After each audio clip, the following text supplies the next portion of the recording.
sa ulo ng mga nagbabagang balita. Bakit may nagbabagang ka lang dito? Yaya!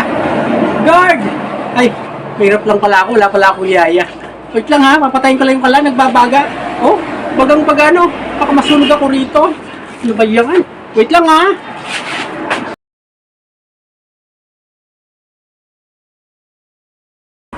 Isang magandang gabi po sa inyong lahat. Nandito na naman po tayo sa Fake News Balita. Ang mga balitang walang kakwenta-kwenta. Uli po, ako po si Didi, short for Delicious Delilah. Narito na po ang mga nagbabagang balita. Sa ulo ng mga nagbabagang balita. Bakit may nagbabagang ka lang dito? Yaya! Guard! Ay, mahirap lang pala ako. Wala pala akong yaya. Wait lang ha, papatayin ko lang yung kala, nagbabaga. Oh, bagang pagano. Baka masunog ako rito. Ano ba yan? Wait lang ha. Ayan, pinatay ko na. Ay nako, bagang baga oh. Oh, bagang baga, nako. Tuloy na natin pagbabalita. Sa ulo ng mga nagbabagang balita, hindi ng kalan po ah. Sa ulo ng mga balita, isang guro ang nagalit sa kanyang mga estudyante dahil di umano sinabihan niya ito na maghanda para sa nalalapit na exam. At ang ginawa nga ng mga estudyante ay naghanda. Sila ay naghanda ng pansit, spaghetti at cake.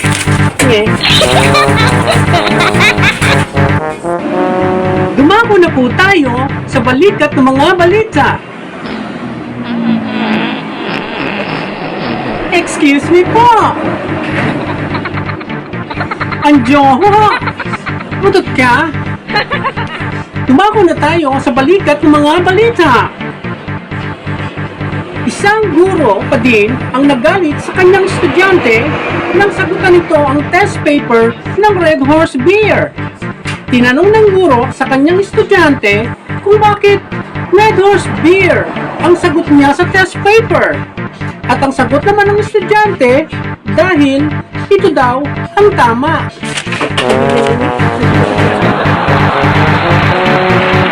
Dumako na tayo sa balakang ng mga balita. Isang pugante ang pilit na pinapasuko ng mga alagad ng batas. Subalit, ayon mismo sa pugante na ang pangalan ay Pedring, hindi daw siya susuko kahit na anong mangyari. Tinanong siya ng pulis kung bakit ayaw niyang sumuko at ang sagot niya ay hindi siya susuko dahil hindi naman siya si Pedring. Siya si Berting. Anyway, dumako na tayo sa lagay ng panahon ni Kanatan at ni Baby Buhaya. Muning, labas! Paso ha! Labas tuwan! 30% ang hiningi mong lagay sa proyekto. Magandang gabi po sa inyong lahat. Nandito na po tayo sa lagay ng panahon. Meron po tayong inaasahang sama ng panahon sa susunod na 24 oras at pag ito po'y pumasok sa ating area of responsibility, ito po ay tatawagin nating busy. Subalit, mukhang hindi po siya makakarating dahil po sa kanyang busy schedule. Ang araw ay sisikat bukas pagkatapos ng gabi at huwag po kayong mabibigla. Ito po ay lulubog sa hapon. Kung nais niyo po ng ganito mga kasuotan, ito po ay barong, ito po ay manipis at masarap isuot. Ang kagandahan po ng barong na ito po ay may biyak sa likod. Opo, may biyak sa likod.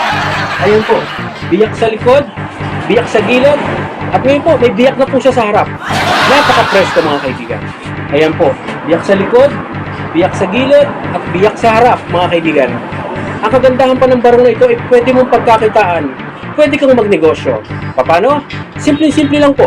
Kumuha lang po kayo ng salamin, kumuha kayo ng sunglass, kumuha po kayo ng lata, at mag-provide po kayo ng tungkod. Isang tungkod po na aalalay sa inyo, presto, may negosyo na kayo. Back to you, Delicious Didi. Bakit wala akong makita? Nasaan kayo? Bago po tayo magtapos, shoutout po muna. Shoutout kay Sadista Litus na nasa Malaysia ngayon. Hoy, girl! Ingat ka dyan ha! Baka mawalan ka ng Malaysia sa dami ng boys dyan. Ganun din po, shout out sa lahat ng mga nanonood sa Saudi Arabia, Nigeria, at sa malayong lugar ng Cubao. Ingat kayo dyan sa mga snatcher. Muli, ako po si Didi, short for Delicious Delilah, na nagsasabing ngayon, bukas, mamaya, luluhod ang mga bakla. Ang mga tala. Babu, may bugin pa ako ha. Bye!